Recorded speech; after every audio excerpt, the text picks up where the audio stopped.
Well, we are into the quarterfinals of the UEFA Champions League for this season. Our games will be played on Tuesday and of course Wednesday in the biggest inter-club competition in the world. I'm talking about the UEFA Champions League. Welcome to another edition of Sports Hangout, where we give you the latest coming from the ever-busy world of sports. My name is Toby. We have games on Tuesday and of course on Wednesday in the UEFA Champions League. Real Madrid will take on Bayern Munich at the Santiago Bernabeu. Sporting CP will take on Arsenal Football Club. Barcelona at the Spotify Camp Nou will take on Atletico Madrid, while Paris Saint-Germain will take on Liverpool in France. I've got JJ. Yeah, JJ, how you doing? I'm all right, Toby. I'm fine. Okay, the Champions League is back. Let's start with the biggest game. One of them on Tuesday. Real Madrid will take on Bayern Munich at the Santiago Bernabeu. Now, these are two teams that they know each other. They have played against each other before. And both teams also have the quality. They've won Champions League trophies in recent times.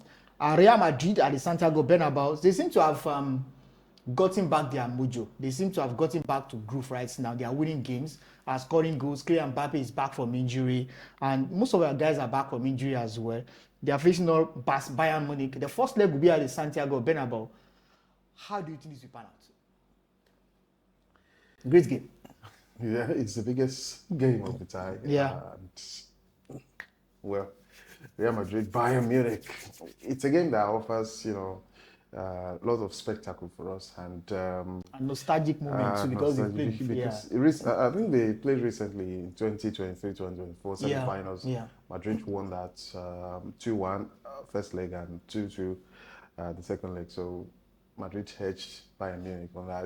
If you look at the game between Bayern and Madrid, it's always been very, very tight. It's like they have a rivalry. They play like they have a rivalry. And it's a battle for superiority. Yeah, definitely. We are better than, the Germans, the way they think, the way they play like we are the best. You're not better than us. And so that's what's going to play out again. But, Real Madrid, when it's Champions League, Real Madrid, they do play like it's their family business. And it's like, yes, this is our business and you have no business in this. It's our competition. Yeah. We want to win it. So it's just been really, really. And for them to have be coming up against each other in the quarterfinals means one of them is going out very early. Unfortunately, so it's going to be a really good game. It's going to be a really good game. Bayern Munich, the way Harry Kane. But JJ, one thing I'm very sure is that this tie will not be decided after the first leg. No, just the first leg. I think after the first leg, it's still the points. I think that's giving Bayern Munich an advantage playing away first and then before they come to. Well, but with Real Madrid, they've got the Champions League injuries. Bayern Munich, Alfonso Davies, he's got their first and second choice goalkeepers are out. Both Neuer and Uverich, they are out, and they've got this young guy that they had to write to the government to give him a special waiver for him to play night football, because there's a rule in Germany that says if you're below 16 you can't work from 8 p.m. So you just have to look at that young guy. Can you throw him into that type of battle and you expect? But I'm very sure they will do all their best as well for Real Madrid. But if you weigh the scale of injuries, you see that it's Bayern more than. But even at that, you see Bayern play. You don't understand. You can never believe they have that massive. But they've still got quality. There is Michael Olise, there's Harry Kane, there is Nicolas Jackson, that team as well. Yeah, he's got like 45 goals and assists in 47 games. This sort of Musiala is also half injured. Wow. And I think we don't even know when he's coming back, Musiala. So, but injury or not, you still fancy them to give Real Madrid a real good game. And especially with Harry Kane, with Michael Olise and Ruben Dias. That front three is real devastating. So it's really devastating for any team they are playing against. So Madrid, they've got to be at their top best if they think they want to. And they must win the first leg, because if they fail to win, the second leg at the Allianz Arena could be very difficult. And then their family business will crash right before their eyes. And it goes to another person. So, because honestly, but to be honest, if you look at the balance of play on paper, I think Bayern Munich should edge this game out because it's not really. You're underrating Real Madrid. The only thing is they have the Champions League in their DNA. When you underrate Real Madrid, that's when they surprise. Like did against Manchester City. But this is not Man City. This is Bayern Munich. Okay. This German machine and these German machines, they don't have emotions. So if you like have DNA, no, not we don't have emotion. Okay. We're going to come at you full force and we're going to humiliate. We don't want to maul you down. So that's what happens with Bayern Munich. And Bayern will be looking to get into the finals for the first time in a couple of years now. And so this the last time was during the COVID year. Yes, and you look at it, it looks like yes, we've been winning the league, we've been like local champions. Now we want to do it on the European turf. We want to be a European champion. So this sort of and Bayern under Van Company, they've been really fantastic. They've been tremendous, incredible team. But JJ, talking about company, because I mean this is a game between two managers that are largely inexperienced. Exactly. Now for company, this is second season at Bayern Munich. For Abaloa, of course, maybe it's a interim stopgap approach after the sack of Xabi Alonso.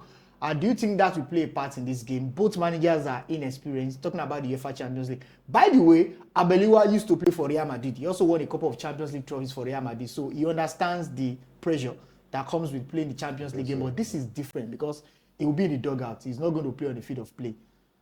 How do you think that will pan out? Two managers that are inexperienced, do you think it's 50-50 on the balance, or do you think any manager has the advantage? Well, yes, the two managers, we may say they are inexperienced. Yeah. They've played in the Champions League before. Yeah. Like you said, Abaloa has been in the winning team before. Yeah. Van Company, I don't think he... No, he left Man City when they... Now, you look at the players in Real Madrid, they've got the experience too. Yeah. They've won quite a couple of Champions League trophies. But then Bayern Munich, it seems like both their manager and their players are inexperienced at winning this league and this trophy. So it's going to be really interesting what comes out. But I think managers. We're going to see two top teams come out against each other, fight for the trophy, for the semi-final spot. Yeah. And yes, so it's really, it's just... Hopefully. I mean, for the neutrals, they really enjoy this game. It's going for to the be neutrals, really, it will be really spectacular, entertaining. It's a great game, honestly. Okay. It's a great game. All right, let's talk about the other game on Tuesday. Sporting CP will take on Arsenal Football Club. By the way, Sporting CP eliminated JJ's Bodo Glimt. So, I mean, he's a team that you cannot underrate. They are playing at home in Portugal first, hosting Arsenal, who are flying, who have only lost 4 games across all competitions this season. By the way, they are unbeaten in the UEFA Champions League. And they have even failed to win just 1 game. That was the first leg against Bayer Leverkusen in the round of 16 of the Champions League. They are playing the first leg away from home. Last season, interestingly, was it 2 years ago, Arsenal went to Portugal and they beat Sporting CP by 4-1. And that was 2 years ago when Ruben Amorim was the manager of Sporting CP. And then, but of course, a lot has happened. I mean, Sporting CP, they lost their manager, they lost their top masked man, talking about Victor Gyökeres, who is now playing for us now. JJ, Sporting CP will be welcoming Victor Gyökeres back to Portugal, but this time around, he will be an enemy in Portugal. They are playing at home first to Arsenal Football Club. Do you think they can shock us now? No. I'll try. No.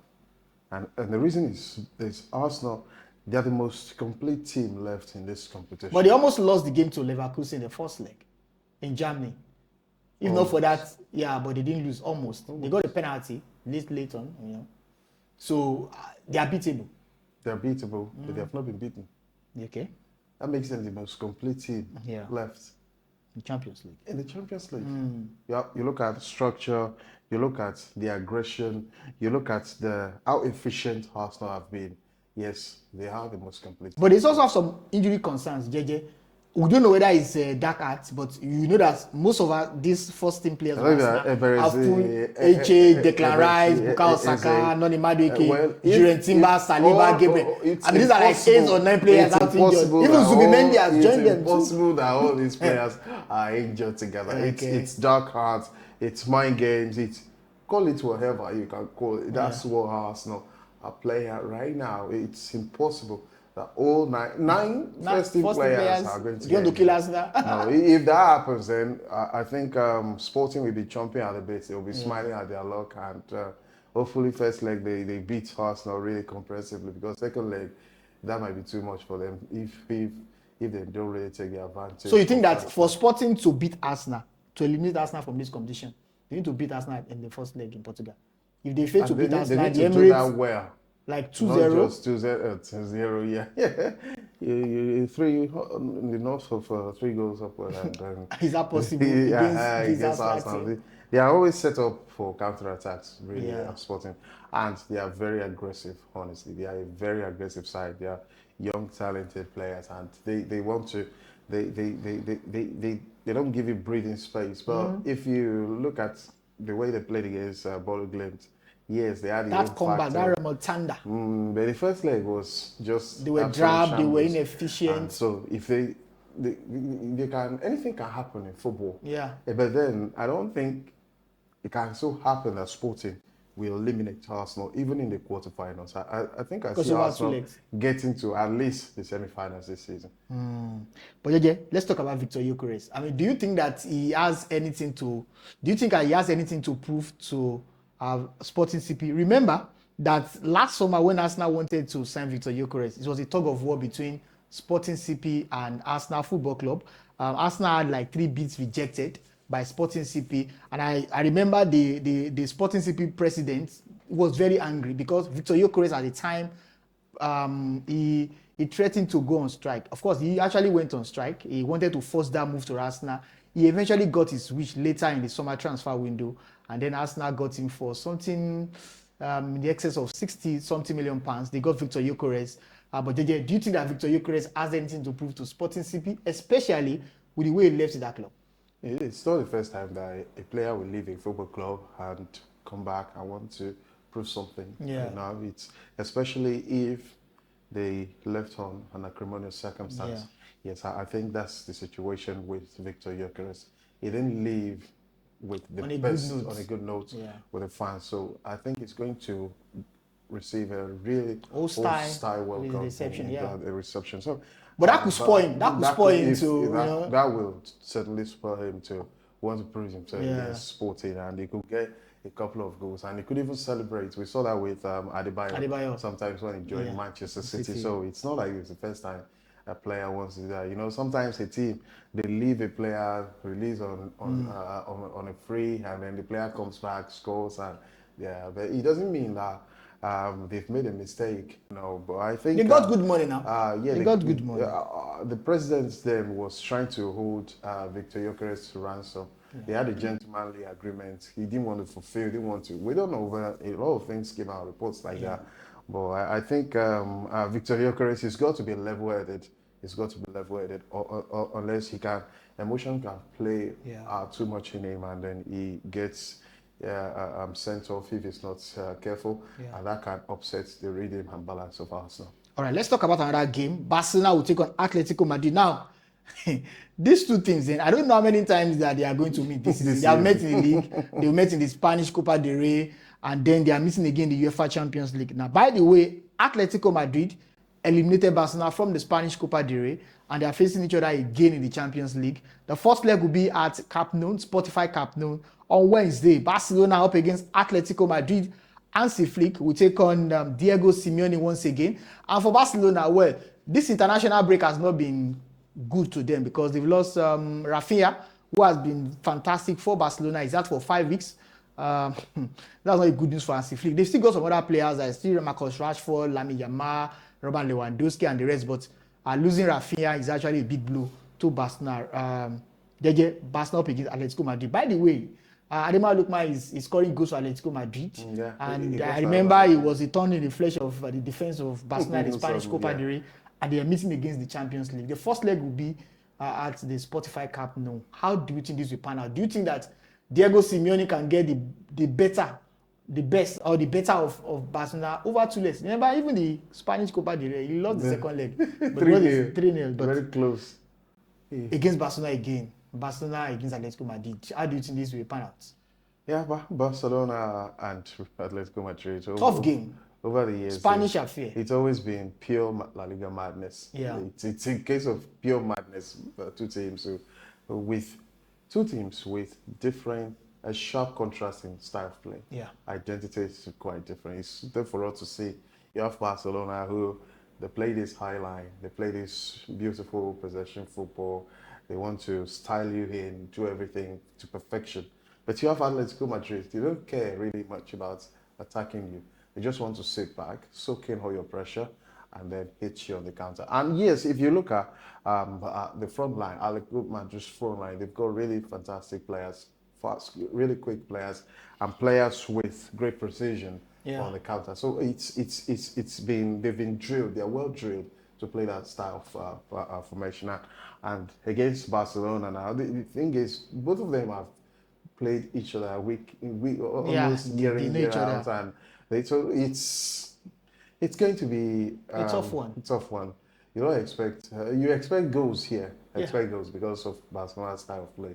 Expect goals, but expect drama too. I can tell you that this game is going to produce more drama. Will Diego Simeone go defensively? I mean, defensive in this game because the first leg is away from home. It's always defensive. Pass the balls, maybe try to. If he's playing a big team with such style, it's going to be defensive. And against Tottenham, he did that too. They did lose to Tottenham, but somehow, because I see Tottenham style is quite different from Barcelona. So Barcelona, that style, the way they play, expansive high line, and they can exploit that. Really, they can exploit. They did that compared to the first leg. And they got 4 goals.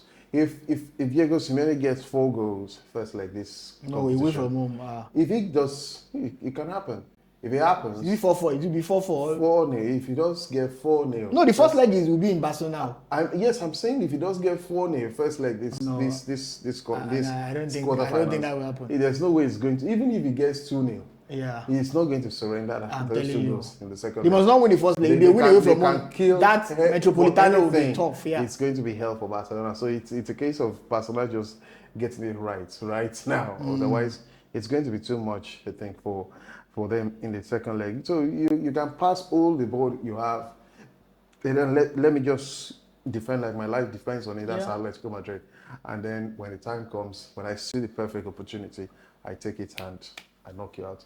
That's how it's going to be between. But one thing I'm very sure of is you can expect drama in this style over the 2 legs. All right. I'm still going to come back to JJ to get his prediction on those games. But let's talk about the last game here. Paris Saint-Germain, PSG, the champions of the UEFA Champions League, up against Liverpool. Well, I mean, tough game is going to be. The first leg will be in France. PSG, they are flying right now in the Champions League. Ousmane Dembele is back from injury. They've got a couple of their guys back from injury. Against Liverpool, who are also struggling with injury. We don't know if Alexander Isak will be available. And they've got Ugo Ekitike also having big question mark about his availability for this game. And of course, their goalkeeper, Alisson Becker. But PSG up against Liverpool. The first leg will be in France. This is also a big game in the Champions League. Yeah, it is. And when I looked at that fixture, when I look at the 2 teams... By the way, Salah too, we don't know if Salah will be available. Their performance, the 2 legs is going to be really interesting because these are 2 teams that their style of play is quite identical. Similar, yeah. And they've been shipping goals. They've been letting in goals. And Liverpool themselves have not been that organized like they used to be. So for PSG too, they're just getting themselves back now. And it's going to be a real tough one for both teams, but it's chaos, pure chaos. Yeah, we're looking at pure chaos. We love it. We love last the chaos. Season they met too. Yes, and it was PSG right down to the wire. That game was right down to the wire. Game. First leg, PSG won. Second leg, and everything was looking like they would collapse until PSG and their goalkeeper Donnarumma. He did keep Liverpool out. He kept Liverpool out all day that's last season. So for this season too, Liverpool are not their best like last season. PSG, they're not really their best like last season. So it's a game of like, okay, a balanced game. Let's see who is more balanced between us. And yes, but this is the Champions League, and you know Liverpool, the way they played the second against Galatasaray, that was incredible. Yeah. And if they have that sort of motivation against PSG again, it's a case of who can go to the next round now. because it's a really difficult. This is just the first leg. It's a really difficult one to predict. This is just the first leg. We still have the second leg to go. Okay, let me get your predictions regarding this game. Real Madrid, Bayern Munich. What do you think will be the outcome? I think I would. It's different kind of. I don't see Real Madrid losing at home in this game. I don't see them losing. I don't see Bayern Munich losing at home. Maybe a draw. It's going to be. It could even go down to penalty shootout. But I think Bayern Munich should. You think Bayern will beat Real Madrid at the Santiago? The first leg is in Spain. No? I'm talking about this first leg. The first leg, okay, yeah. Bayern Munich will beat Real Madrid. Wow. Sporting CP Arsenal, the first leg. Arsenal will win away from them. Barcelona, Atletico Madrid. Barcelona. Give me the scoreline. Let's say. The scoreline is also very important. Possibly 3-1. 3-1. Then PSG, Liverpool. PSG. They'll beat Liverpool? They will beat Liverpool. All right. Please, let's get to your predictions. Let's get your reactions. I mean, JJ has given me his predicted scoreline. What do you think will happen in the Champions League? Real Madrid, Bayern Munich, Sporting CP, Arsenal, Barcelona, Atletico Madrid. And of course, PSG, Liverpool. Remember, this is not the first leg. The second leg is still coming up next week. So there's still a lot to play for in the Uefa Champions League. So whether you are a World Champion fan or you are Red Devils, even though they say Red Devils, nothing concerning with Champions League this season. Just you can also comment. We would like to hear from you. Don't worry, next season we will be talking about Red Devils to Manchester United. Hopefully. They are already in the Champions League. They are already in the Champions League. Hopefully. The first team to qualify. All right. Until next time that we are going to meet. My name is Toby. And I'm JJ. Please don't forget to subscribe, like, and turn on the notification bell, engage our posts, and expect more content from us. Thank you. Bye.